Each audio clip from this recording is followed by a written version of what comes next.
I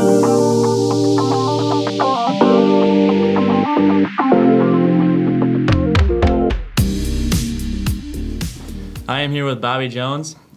He was in our school today, and he is here to tell you who he is and why he was here. First off, what is your social security number? So funny. That I don't know what implored you to ask that question, but no, I love it. That is undisclosed at the moment. I'll tell you this: it starts with a 5. All right. Was that work? Is that good? Works. All right, no, man. It's good to be here. Thanks for having me on, buddy. Yep. Give our viewers a little background of where you are from and who you are. Ooh, man. So, as you guys heard today, so I grew up in Yankton, South Dakota. I grew up in a really environment where I didn't feel much validation. I felt really neglected in a lot of ways, but later on in life that actually helped me into what I do now. But growing up where I grew up, I believe that my roots of the Midwest have actually propelled me forward even more as I've continued to travel all over the world and different things like that. But for those of you who don't know, I'm a speaker, and I just realistically, I love to share the things that I've learned and my journey with others, so they don't necessarily have to experience what I've experienced, but they can still get an education without having to walk through the hardness that was my journey. And so a lot of that, just growing up in the Midwest in Yankton, being tough in that sort of aspect, quote unquote, led me to a place of softness later in life that has actually propelled me forward in my career. All right. Can you describe your typical day/week? We were wondering because it seems like you are a very busy man. Yeah, so my week looks a lot different nowadays than it did before. So now I am in 4 schools all year in Northeast Colorado every week. So typically I shut it down during the week, and I'm in bed by 8 usually.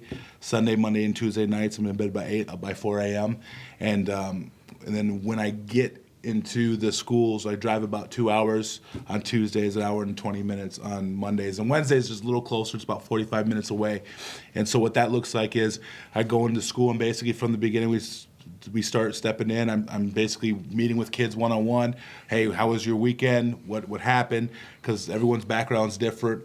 And then I have an hour that I teach them the curriculum that I am rolling out with them. And then for the day, it feels like I'm just meeting with kids, trying to help them through. And that's what my weeks look like. And then Thursdays, Fridays, I'm off.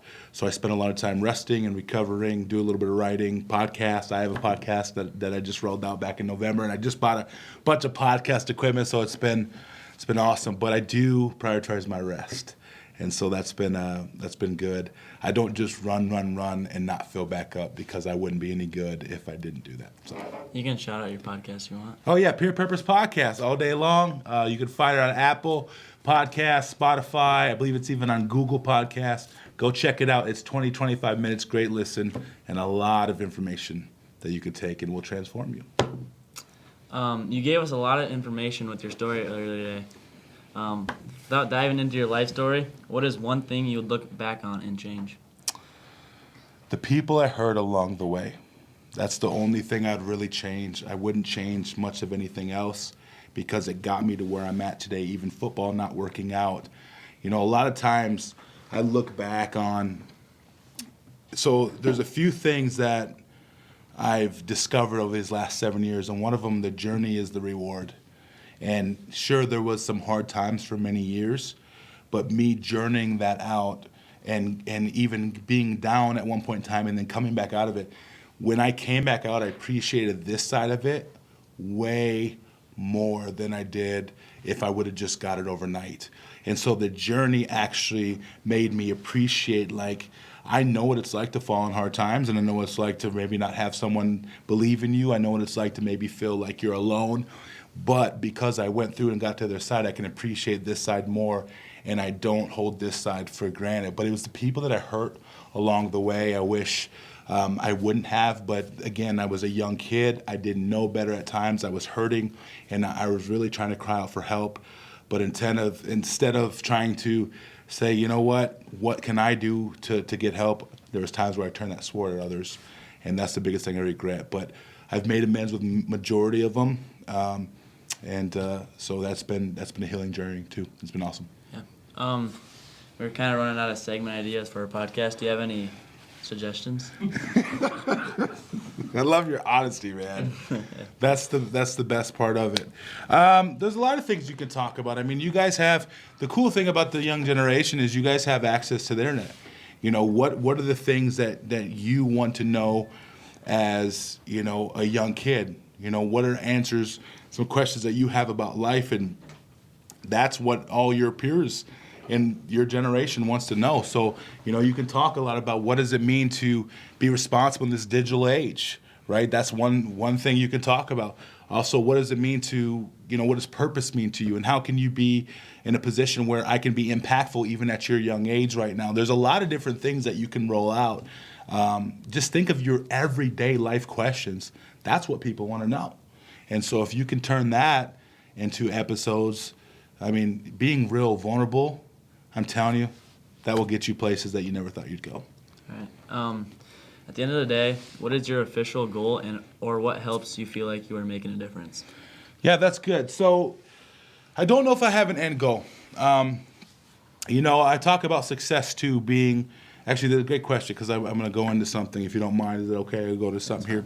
You know, I talk about, so it was when I was home for Christmas break, and I was just sitting there, and I don't do a lot of social media. I've just never really been a big fan of it, partly because I've been out so much in these last 7 years. Like, a lot of people have a big platform on social media, but they don't go out. Well, mine was the opposite. Like, I was out more times. Like, I didn't need a website to promote me. It was a lot of word of mouth, and it just kind of grew from there. And so I was just sitting there when I was like, well, I want to give them something because I have to post at least once a month, right? Like, otherwise I'm going to, you know, lose people, but whatever. I just believe that likes and follows don't equal self-worth, and so for me, I'd rather have this because it means that much more. But I was sitting there, I was like, what can I give them? And I started thinking of, what are 5 things that I really learned in these last 7 years? And one of the things was on success, and I was talking about, you know, how do you measure something? Like, how can one truly say someone is or isn't successful, right? And so I started looking at it, and I was actually thinking, like, there's no way you can actually measure it because success is not general, it's individual.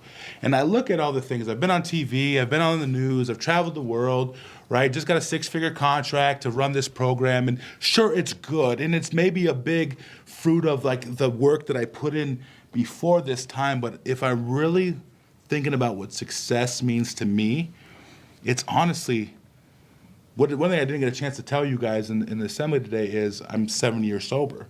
January 2nd, 2022, I was 7 years sober. I hadn't touched alcohol in 7 years. And so for me, not going back to alcohol and the restoration that's happened and happening within my family right now, that's successful. And so as long as I can keep becoming the best version that I was created to be each and every day, I can still just go low and be humble and show humility and show that, you know what, vulnerability is actually a way forward, and being able to just come under people as much as I am to help lead people. And just if I can continue to do that and continue to grow each and every day and be better tomorrow than I was today, to me, that's my goal. And wherever that takes me, it will take me where it does. But about money, the money is a byproduct of vision. I've never chased the money. The money's never been important to me. I've chased the vision. The money comes after that. So where that takes me, I don't know where it could take me, but that's what happens when you become your true authentic self, because people look at that and say, man, that is something real.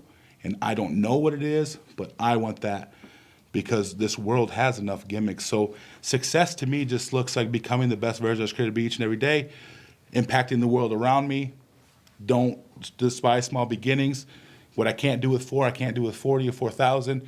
And so take care of what I have in front of me, and the rest will fall into place. All right, that wraps everything up. Thank you for coming on. Awesome. Thanks for having me, buddy. Proud of you guys.